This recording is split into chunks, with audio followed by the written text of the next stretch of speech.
Welcome, everyone, to the 19th Annual Buffalo International Film Festival. My name is Anish May. I am the Executive Director, and I'm incredibly grateful and honored to be with everyone here at Buffalo Toronto Public Media, including my co-panelists, Ross John Jr., founder of Run Like a Native, and Paige Bethmann, the brilliant director of Remaining Native. I'm going to let them tell you a little bit about themselves. But first, I just want to thank everyone, and I want to acknowledge where we are. Buffalo is part of Haudenosaunee territory. This is Seneca land. We're incredibly grateful to be here. So now I will just kick it off by maybe asking Paige to introduce herself, tell us a little bit about herself, and yeah. Segos Kanagawago Paige Bethmann Yongat Sogatsunoni Jigon Inoes. My name is Paige Bethmann. I'm a Haudenosaunee filmmaker. I grew up in Rochester, New York, and I'm really excited. This is my first feature film that I've directed. And yeah, I went to film school. I worked in a bunch of media companies, and this has just been such a rewarding project and an endeavor that has taken almost 4 years. So yeah, thank you for having me here.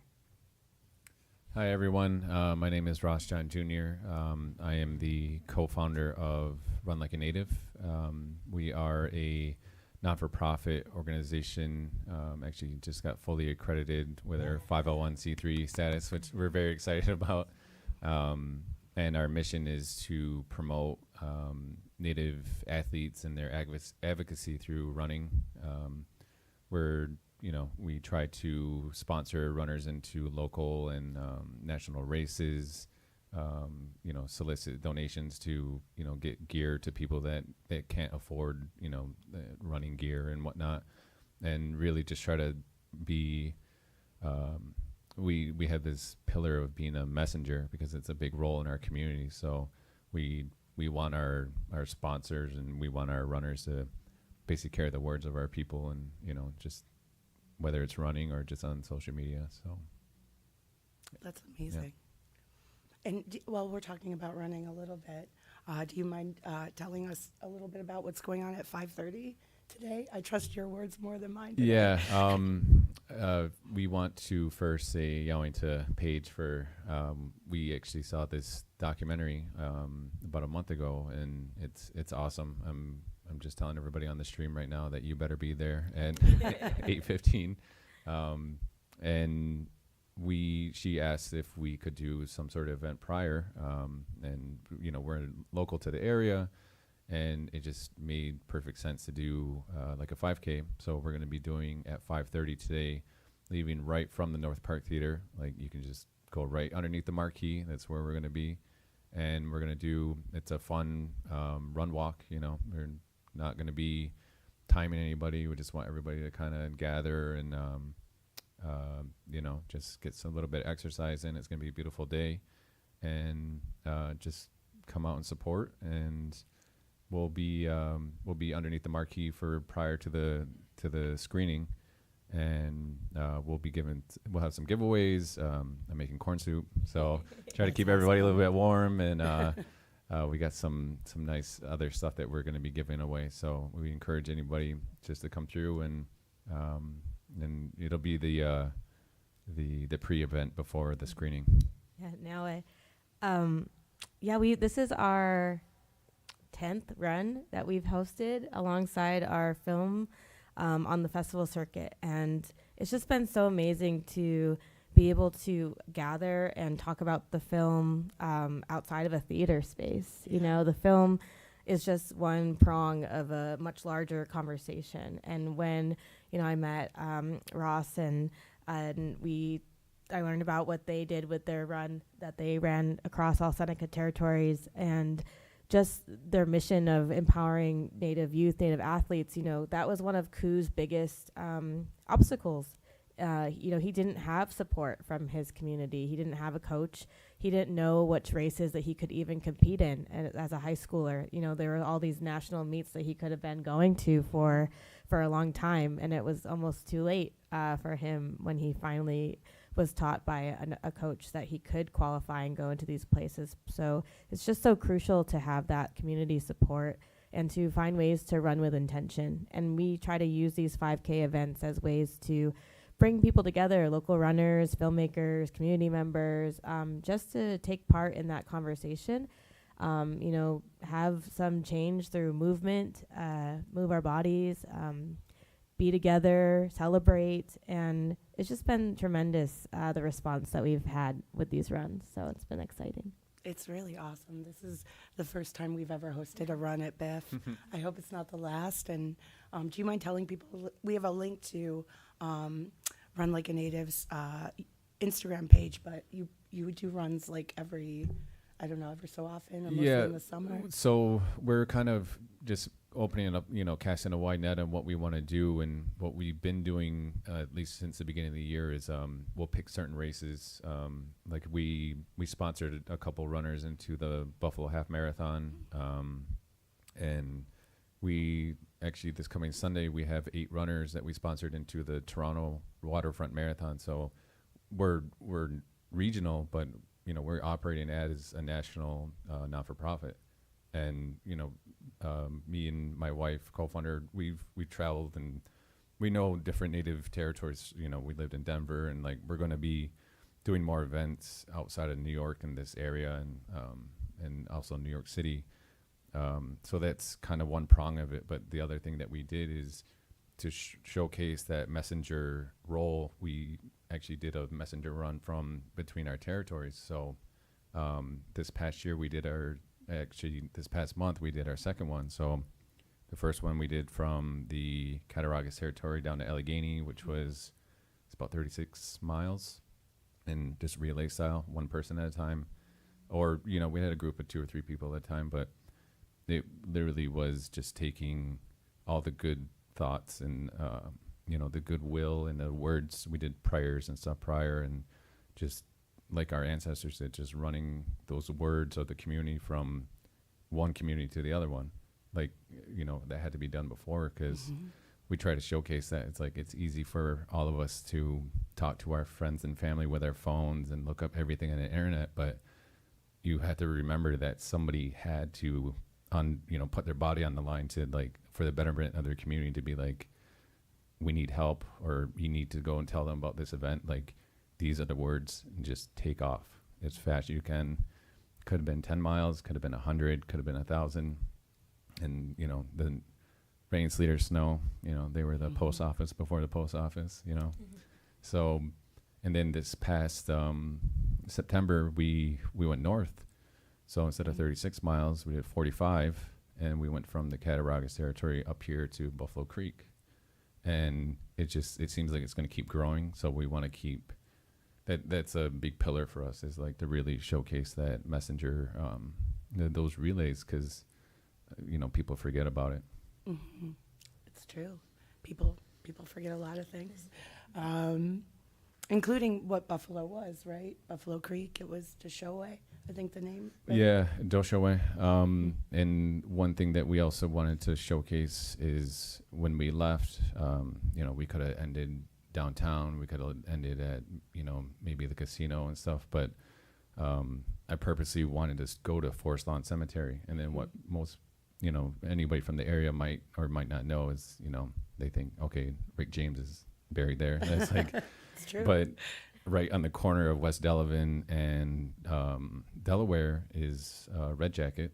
So they call it Red Jacket Corner, because there's all the, at least the natives that were in that, they gathered and they put them all in one spot. And Lewis Bennett was a Seneca long distance runner, and his nickname was Deerfoot. And he was a decorated long distance runner in the 19th century. And he got recruited from this area to go and compete in the United Kingdom. And, as some people know, but not a lot of people know. And we're just like, that's where we need to end. Like, we need to end on that corner, because that's where all of our ancestors are. That's, we want to pay homage to, especially him, because he was a long distance runner. You had Red Jacket, Eli Parker, then there's pockets of native, we're also here, and we love to be in these moments, and we, thank you for having us. But even outside of today, when you're walking around, the Western New York area, we're everywhere. So Street names and Skajackwada Creek, which actually gets buried underground at the Galleria Mall and finally daylights again in the cemetery. My mother, my grandmothers are all buried there. And Rick James is also very much buried there. His brother's actually one of our wonderful board members. Hi, Leroy Johnson.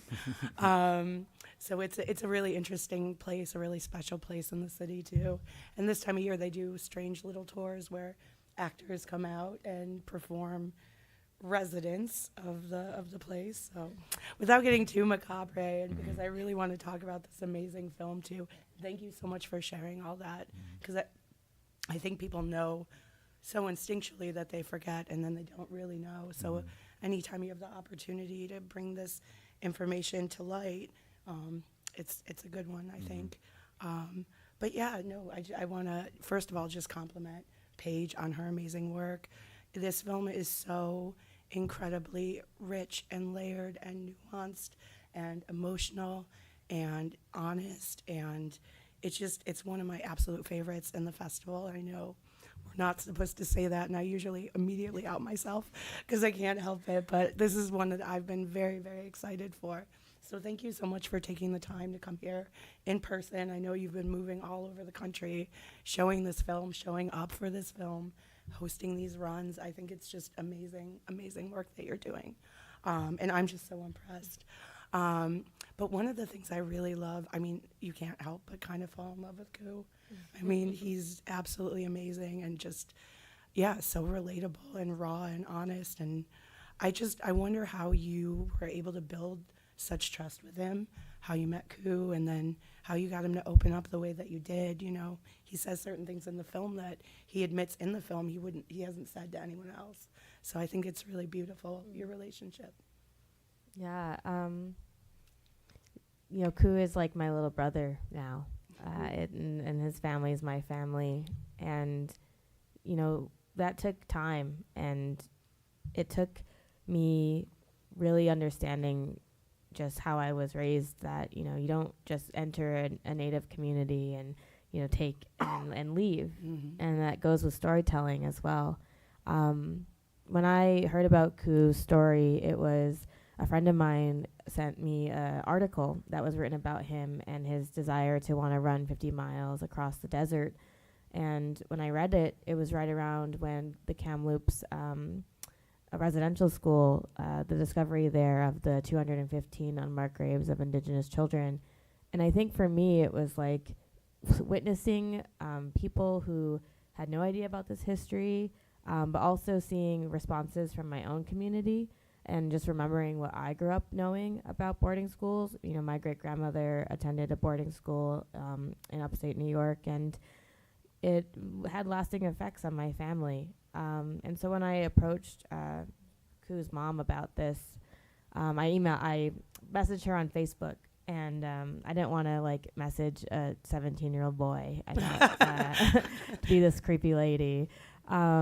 And so I shared our story with her, and I asked if I could come out and film the run that they were doing, because I was like, just imagine being 8 years old and trying to run across the desert to get back home. It's hard enough to just walk and go get the mail outside your door. But also just the self-awareness of this teenager who wanted to do something to honor his family's story was so moving to me, because I feel like as descendants of boarding school survivors, you don't necessarily know what to do with those feelings. It's hard to even talk to your family about that. And so for me, it was like, wow, we need to show how this younger generation is using this to bring people together, and how we're remembering these stories, and how are we taking care of those stories, as painful as they are. But I moved to Reno, Nevada from New York City. I was living there up until about a month ago when I moved back home. But I lived there to make that commitment to his community, to his family, to get to understand a teenager. He's not going to call me and tell me all his deepest, darkest emotions. he started coming over and playing video games at my house and like eating the food out of my fridge. And, they took me berry picking and pine nut picking. And I also needed to pay respects to their land. I didn't grow up there. I didn't know, that what their traditional foods were, or, what stories they had about, oh, we ran over to the creek over there, or this is where my family would go camping. And, all of that intention went into the film. And I think, production moves at the speed of trust. And so I can't make a film and have this family trust me if I don't enact that same sort of reciprocity of being there and being vulnerable and sharing my story and myself. And so, I think over that time, that's where we built this beautiful relationship where it became family. And it was just patience and willingness to learn and remove the ego. 'Cause at the end of the day, filmmaking is extractive. You are filming something, you're taking it, you're manipulating it, you're editing it, and you're representing it. So I just think about how do we do that in a good way? How do we present that back and have the family be proud of it and to use it as tools for the message that they were trying to share, which was to raise critical awareness about Indian boarding schools. Yeah. No, that's wonderful. I love that. And wow, I've never asked anyone a question like that and had them say that they moved to a place to be closer to a documentary participant. Oh, I'm sorry. Which is the language that we use here. We do not use the language of subject here at BIFF because I think all of these things, they're a process, they're an exchange, and reciprocity has to be part of it if it's going to work the way that it should. You owe a debt of gratitude and a debt of protection to anyone that you put on camera for any reason. So I think it's really refreshing and wonderful to hear how mindful you are about that. In my own practice, I often give everyone all the raw footage I shot, as well as showing them cuts and letting them feel safe and letting them know that nothing is sacred. I'm not, I get a sense. Do you mind talking a little bit more kind of about your process of going back and forth? And I'm so sorry. I know it's the worst. You just write your questions down. Yeah, that might be worse. Yeah, I think there's always that idea that as filmmakers you have to be like observational and you can't have a bias or anything, but I'm not. At the end of the day, I'm not a journalist. I'm a storyteller, and I think for me it was those conversations, and also, Ku is 17, and I think practicing what does like consent look like, and how does consent. It's not just one day they said yes, so now every day, you're good. It's just keeping that open dialogue and having the conversation about, things that they don't want me to film, the things that they do want me to film. Ku didn't want me to film his high school prom. He's like, that's embarrassing. But then at the same time, he called me and was like, where are you to take the photos? But no, I think that, we were able to show them a cut of the film when I felt like it was ready to be shared, and give amount of time for feedback. We did ceremony together. We got ourselves prepared because it's not light material. It's really heavy. And I think the same goes with, thinking about what archival images are in the film. These are our relatives that are in these photographs that went through this experience, and always being mindful of that. And I think that when those photos were taken at the boarding school, it was through a lens of, the people who were perpetuating those, crimes, and through a lens of them wanting to use those photographs as propaganda.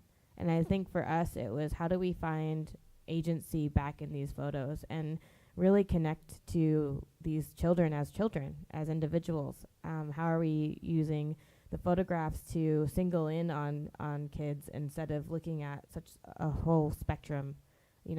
Every Native person has a connection to the Indian boarding school legacy in one way or another. And so it's really perpetuated so much harm in our communities. And, it's such a responsibility to be able to keep protecting those stories, and also understand that there's a spectrum of stories. And, how people's experiences are not the same. And I think with showing the film to Ku, the first time I went to Oregon, and I, showed him the film, and it was like so dark that I couldn't even see his expression when the credits rolled. And then afterwards, he was so emotional. He was crying, and, he just basically reflected to me that like that was one of the hardest years that he's been through as an athlete, as a young man transitioning to college. And he just had a lot of gratitude because he's like, I don't think I would have been able to give myself that credit for how hard it was unless I saw it reflected back to me. And I felt like that was a really good signal that, like, it was doing him justice. And now, once the film is over, or the film is finished, no notes. Don't give me any notes in the audience.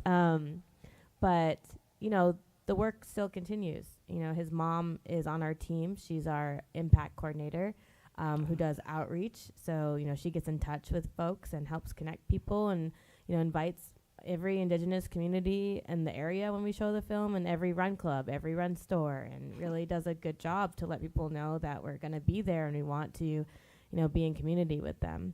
And then the same for Ku's dad. Ku's dad just got hired by the Native American Boarding School Healing Coalition, and is now a counselor and health support person, because he was a licensed counselor at Child Protective Services for 20 years. He just retired.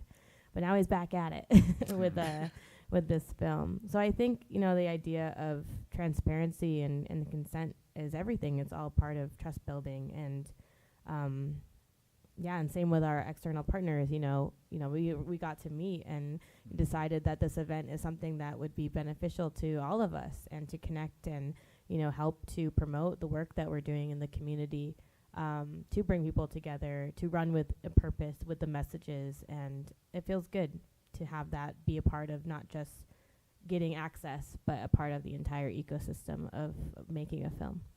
Yeah, absolutely. Well, that's interesting. Yeah. I was curious if Ku, because it took 4 years, how much his feelings would change when he did finally see it. And it's kind of interesting that the record ended up behaving like that for him. I kind of want to talk a little bit about post, and I think whenever you have a thought, Ross, because you've seen it, like, please feel free. Obviously, my voice is not the most soothing right now. We were kind of talking about this after, and I don't know if we told you or if this is just a conversation we were having in the car on the way home, but like I hope that like Ku knew just like the ripple effect. Like when you're a kid like that, you really, you guys are following him with the camera and whatnot. He's just living his life, but it's hard to reflect in that moment of like the outreach that this is going to have, because you can't predict the future. But when we saw it, I was just like, this is amazing. And we're in the same universe, like our organization it's about natives and running. So it's easy for us to connect to it, but I left it like so inspired, and I'm just like, this is the exact subject that like it's important to all of us in Native country. And then and I was just rooting for him the whole time.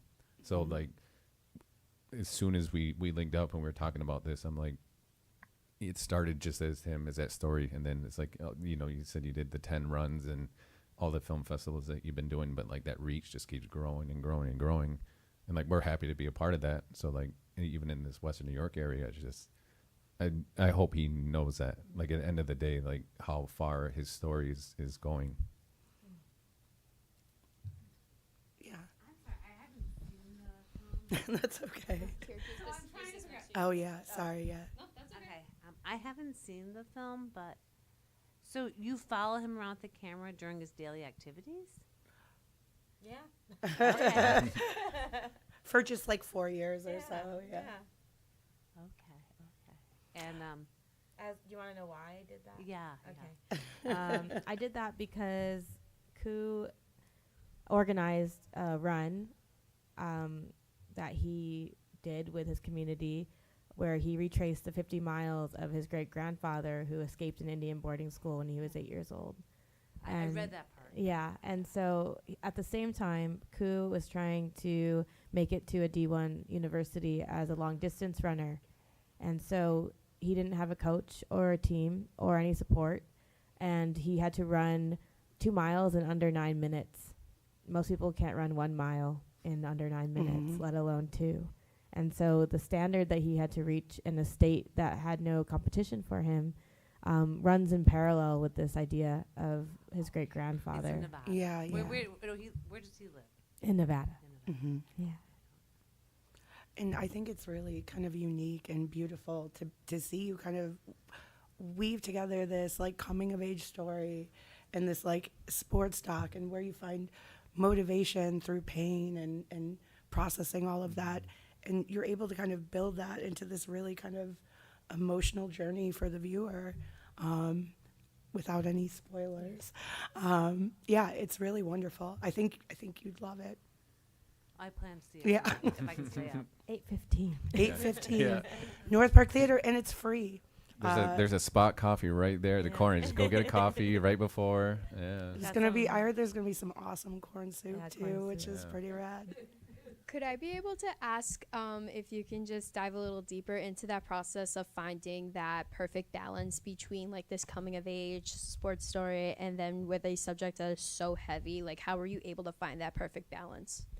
Yeah, I think, well, just first, like, as indigenous, like, people, like, we can't necessarily detach ourselves from our history, you know? And I think the balance is always spent to find a way to carry it in a way that's not going to, you know, bring you down, but also find ways that it can help move you forward. And what I was noticing with Ku is that this memory of his great-grandfather was the thing that was, you know, one, weighing on him. That idea is really heavy to think about what, you know, your relatives had to go through. But at the same time, he was using that memory to motivate him to run with a specific intention. And I think the balance was really finding out, you know, where do these moments intersect?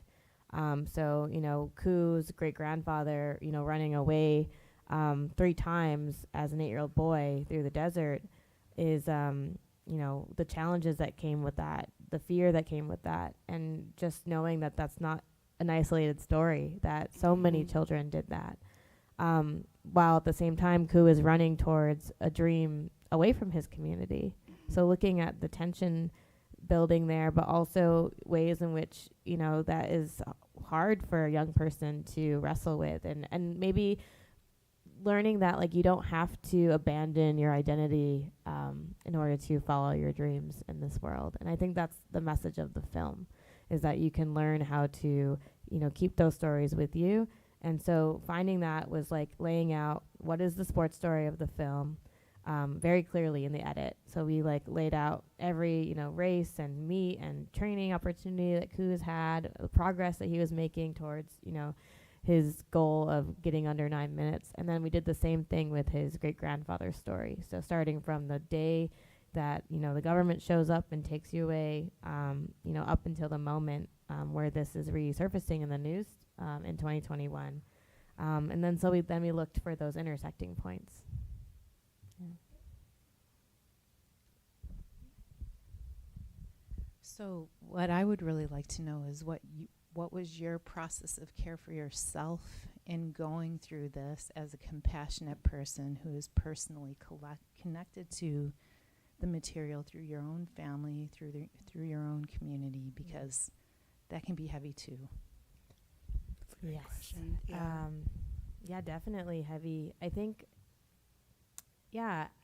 for me, you know, this film I really made in honor of my grandmother, who, you know, her mother went to Indian boarding school, and my whole life, you know, my grandmother, she's a, you know, Mohawk storyteller. She was a big community member. Everyone knew her. She knew everything about everybody. But she also started like the first Native American after-school program in Rochester, so where my parents both attended, and me and my brother both attended, and my cousins and everyone. And it was, you know, in response to what was lost, you know, language, culture, dances, traditional food knowledge. And so she always reinstated with us, you know, we need to know where we come from. We have to be proud of that. And I think as I struggled, you know, going to college, moving to New York City, sometimes it's hard to find community in those spaces. And I think right before I made the film, you know, I had lost my grandmother. And so this film was really coming at a time where I felt like it was extremely important and also very healing for me to be able to feel like the film was my way of continuing the conversation with her. And also being able to, you know, have community in Nevada, this place where I'd never been before. And Ku's father, you know, he, you know, held ceremony for us. I was doing different things, taking breaks, space, being outside, just trying to talk to my own family. I think before making this film, there were a lot of stories that I didn't know and a lot of things my family didn't share. But this film allowed the opportunity to have these conversations in a way that, you know, feels like things were acknowledged that they hadn't been in many, many years. And so that feels almost like a big relief in a lot of ways. And it feels like the start of, you know, the start of healing, but also that healing is even possible. Well, thank you for sharing that. I'm so sorry about your grandmother. I'm like, really? Okay. I knew that they had boarding schools in Canada. I wasn't aware. Like, were they all through the United States? There's In Canada. I know in Canada, because Canada the talks a Thomas lot Indian about it. School is it's down it's 5 minutes from where I grew up.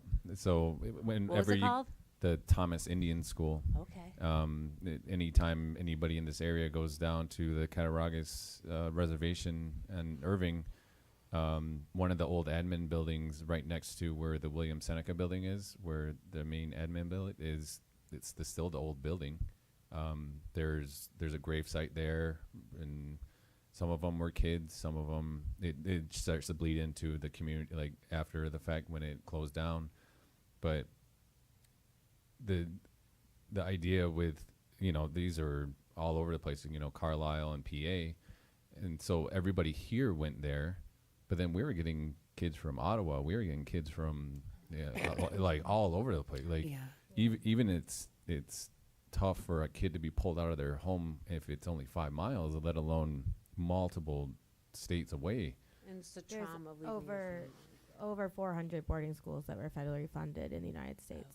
family. Mm-hmm. That's okay. And you know, Paige has said this, and it's like every Native person has a story, and mine is 2 stories. This is my grandmother had a rift with her brother, and they never talked because he got caught and sent to the school, and she was able to hide for probably half the year, and they were kids, and it caused a rift for the rest of their lives because it's like, you got caught and I had to go, and you know that was a big rift. And then, you know, when we're all going into school and you got to pick a second language, you know, most people pick Spanish, French, whatever. Where I went to school in Gowanda, it's right off the territory. My brother-in-law taught there. My sister did too. Oh, really? Yeah. Nice. You know, us as Native kids, they put in the curriculum that we can take Seneca, and like I grew up with some of the words, but you know, so at 7th grade, start taking Seneca, and then I go home and talking to my mom, telling her what I learned and stuff like that, and I started to realize as I got older that me at 7th and 8th grade knew more Seneca than she ever did, because of the generations of layering of, you know, beating the language and beating the culture out of generations and generations. That then, you know, our parents in the 90s were the activists. They tried to grab that before it was lost. Mm-hmm. And now we're the ones that are trying to grow it back. And then, like, I was a kid and I'd tell my mom something and she'd be like, I have no idea what you're talking about. I don't know what words you're trying to say. And I'm like, I'm 12, I'm 13, and I know more Seneca than, you know, and she's in her 40s. And so every Native person within Canada, the U.S., we all have some sort of story. And globally. We were just in Australia with the film. Mm-hmm.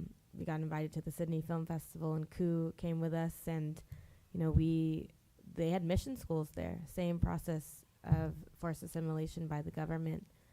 So yeah, colonization has no borders when it comes to these issues. Hmm. It's true, and growing up here in Western New York, you're not taught these histories. You might know how to pronounce Skajakwada, but you don't know what Skajakwada is. You might know the story of the Maid of the Mist, but that's not the story of the Maid of the Mist. Everything's been bastardized. I'm sorry, can I say that? Everything's been mixed up. And the way that I was taught my local history of the place where I live is that it was all in the past. It wasn't until we could drive that we were like, oh, what's Tuscarora? Where are we now? What's Cattaraugus? You start roaming around and you start to realize you make friends and they teach you. So I think, it ends up being sometimes a lot of labor for people that hold that knowledge. And people are really generous with it. And I think it is important because as, Ross was saying, each generation is getting that language back, that culture back. And language carries so much meaning. There's so much magic and world making in a word, which is why it was so intensely they had that horrible saying, right? Kill the native, save the man, which is, I won't even begin to break down how horrifying and problematic that is. But I think it's really wonderful to see how different things are becoming, in every generation, just getting it back a little bit more. So I think, I want to kind of circle back to the film a little bit though as well. Being from this area where everything is lush and green or brown and sad, but there's water everywhere. There's water we can't see under the ground. We have the Great Lakes here. We have the Niagara River. And then having been out in Reno area, not up to the Paiute land, but in that it's so dry and it's so hot and it's so different. To the point where every time I saw water in the film, or someone's fishing, I would just, first of all, I'm a fish and water girl, so, but I would just feel this sense of relief. So I just wonder because we're talking about language and how, that makes so much meaning, but we've talked, both of you, just instinctually a lot about how place is a part of you and you can bring that where you go, I don't know if you mind, talking about how the landscape kind of shaped the character of the film in a way. Yeah, I mean, I think the landscape was a character in itself in the film. I was always told that our stories come from the land, and I think that's very similar to a lot of Native communities. And when I went to Nevada, I had no idea where it was, honestly. I didn't know where Reno or what high desert was like. I only knew Vegas, and then I learned Vegas is 8 hours away from Reno. But it's so colorful. Mm-hmm. It might appear brown, but it's so rich and so many different textures, and even the run itself. You go from the dry lower elevation all the way up 2,000 feet, and then you're in the mountains, and then there's trees and pine nuts and deer and little creeks and the runoff from the mountains and the snow. And I just think that it showed me so much of just the diversity of the desert, and just hearing the stories that they had and trying to integrate that into the film as much as possible. For the first 2 years filming, we were just trying to keep up with Coup. Trying to film a runner is really hard. But then, the last year I went out and I just shot purely for texture, dust, heat waves, sweat, wind. Nevada wind is a big one. Birds, different species that I heard stories about. I just wanted to be very intentional and pay that respect to that place. Because that's our, that's Coup's ancestral homelands, the Great Basin area. So to be able to acknowledge that and have an intimate relationship was just as important as building that relationship with the family. I love that. It's so nice. Ross, maybe you could talk a little bit as a runner, having traveled a lot, running these different places. What does it feel like to run in the desert, through whether it's through sagebush or what, that dry, versus like somewhere like here. And so we were kind of talking before, and I haven't done a full marathon, but I was just joking and said I've done a layaway marathon where I ran in Denver one weekend, and then the next weekend I ran here in Buffalo. So like from the altitude of there to here it was crazy. But like we were living in Denver at the time, so it was kind of a little bit more acclimated, and it's a whole different animal. And then but when you come home and you're here, it's more humid, as you get those moments. Or we're about a month before, or maybe less, it's going to start getting cold. And I personally don't like running on the treadmill. Like I'd rather be outside. So I'm going to try and go as long as I can to bundle up and until the snow comes and whatnot. But what I've been really growing into in the course of the last year is like, a lot of us will run with music, something to keep you motivated. But like lately I've just been not running with it because I just want to experience. I want to hear everything. I want to see everything. I don't want a song to take my mind off of the pain or the push. And it's just like, oh wow. Like when I ran past this yesterday, the trees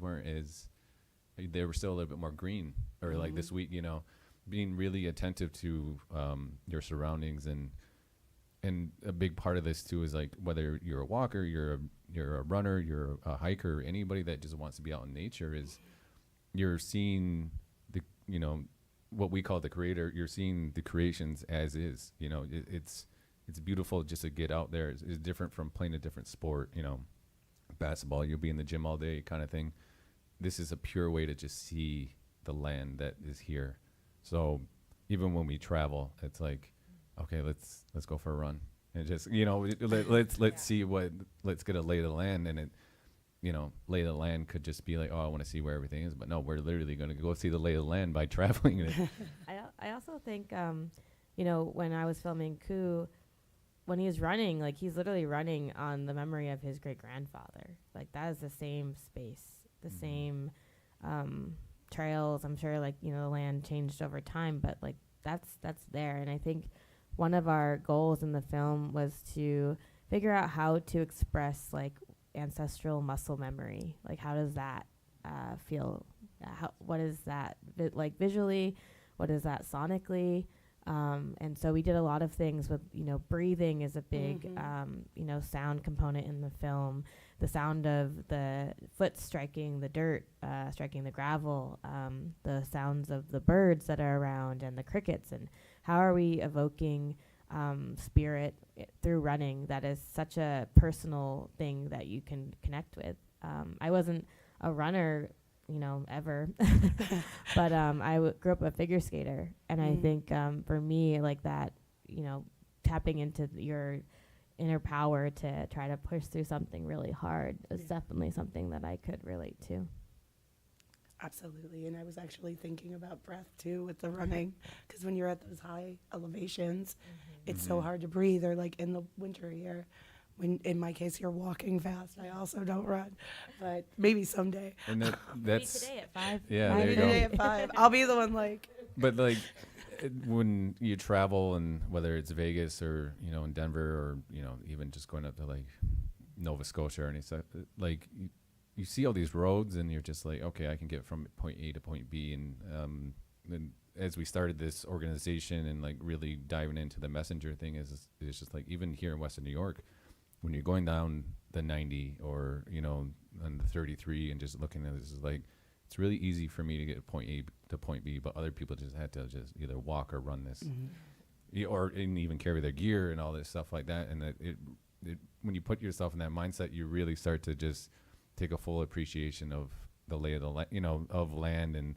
especially when you're in the Rockies or when you're down in the Andes and in the desert, it's just like, this is tough. Like I don't know how they did this, and like they had to be in extreme shape. And how small we are.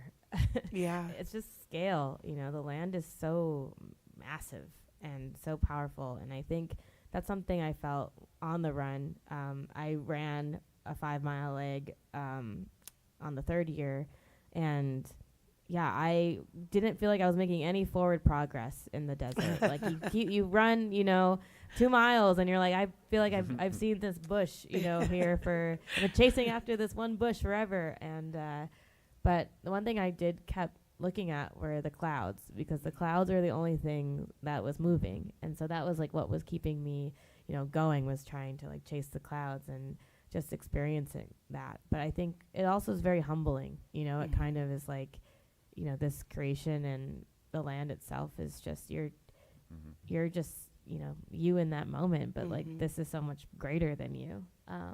So it feels cool to like really take on that perspective. Yeah, absolutely. I love that. Being totally in the present, because you're either out of breath or in pain or maybe like just really joyful. And I love that you talked about scale, because I was thinking as you were talking about how difficult it was to follow Ku when he was running. Like, there's, first of all, the cinematography. I forgot the DP's name, but yeah, Shai did amazing work. It's absolutely gorgeous. If you've never seen Northwestern Nevada, you will like get a real sense for just the beauty and like, like the color of it and the feel and the texture. You can almost feel the dry air and the heat, and it's absolutely beautiful. But there's some amazing shots where you're really intimate, you're really there with Ku. And then there's some other like aerials and stuff where like Ku is this tiny, tiny little being moving through the landscape. And I think we used actually one of those for one thing we did to promote, because I loved it so much. But do you mind talking about, just like for the technical filmmakers that might be tuned in, how did you follow Ku like in these different, Yeah, that was challenging. I think one of the things is, it kind of takes a runner to film a runner. And so my cinematographer was a like college cross-country runner. And also he's just straight fearless. Like, he was chasing after Ku and like trying to sprint and capture like the kinetic energy. But we also got creative. We used an electric skateboard. So around the shots of going around the track that are really up close and tight, he was operating a camera and an electric skateboard, trying to keep up to get those shots. And then the other times it was like being ratchet strapped on the back of a pickup truck and hoping you don't drop the camera or run Ku over. But I think that technical side was hard, but we had many opportunities to try and get it correct, because for Ku, he just looks so effortless when he runs. Like, he doesn't look like he's going through any sort of struggle or pain. He looks like a gazelle, and I think for us to try to get really close actually shows like the exertion and how much effort it takes to do what he was trying to do. And then I shot about half the film, and I think a lot of what I shot was much more like on sticks, on like filming the land and spending time with like Ku's family, up close and personal. So it was cool to be able to balance out each other's cinematography. That is cool. That explains some of the diversity that, we all have our little go-to styles and way of doing things. Well, we don't have much more time, and I apologize for us starting a little bit late. But first of all, I want to compliment, I'm glad you brought up the soundscape. That is also amazing. The music, the breath work, the natural sounds, but just, in general, I feel like this is probably one of the best films I've ever seen like this, that deals with these issues. So I think, talking about residential schools, like unburying buried histories, like that's difficult work. It's even difficult, I think, to receive if it's not sometimes part of your DNA and your heritage. But through that, I think this film has so much light, and is it a spoiler if I ask about Ku's name to close us out? No, I don't. All right.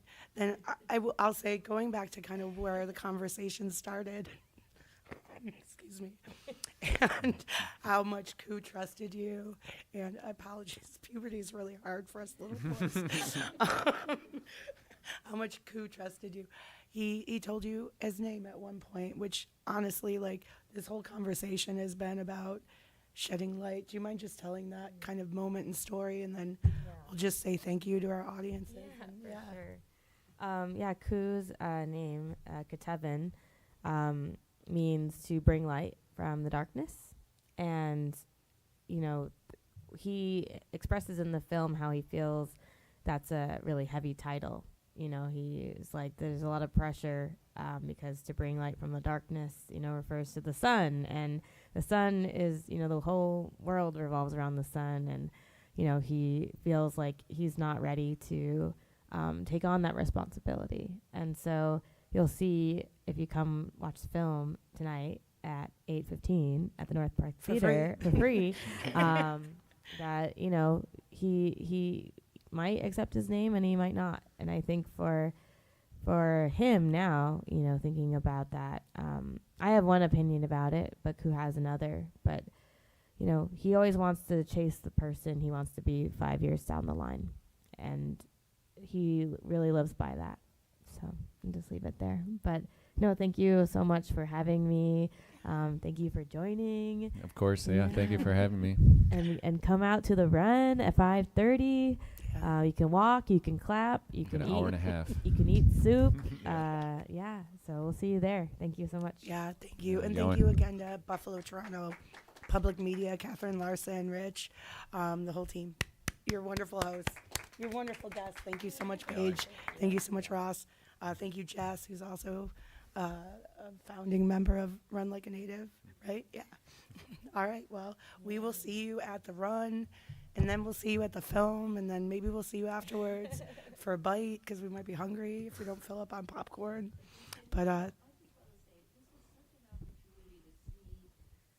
the generational aspect of this, like working with, you working with somebody in another generation, and then the generation before you having to be so silent or having such a horrid experience. I mean, I just really want to thank you for everything you're doing. yes, that was, yeah. Thank you.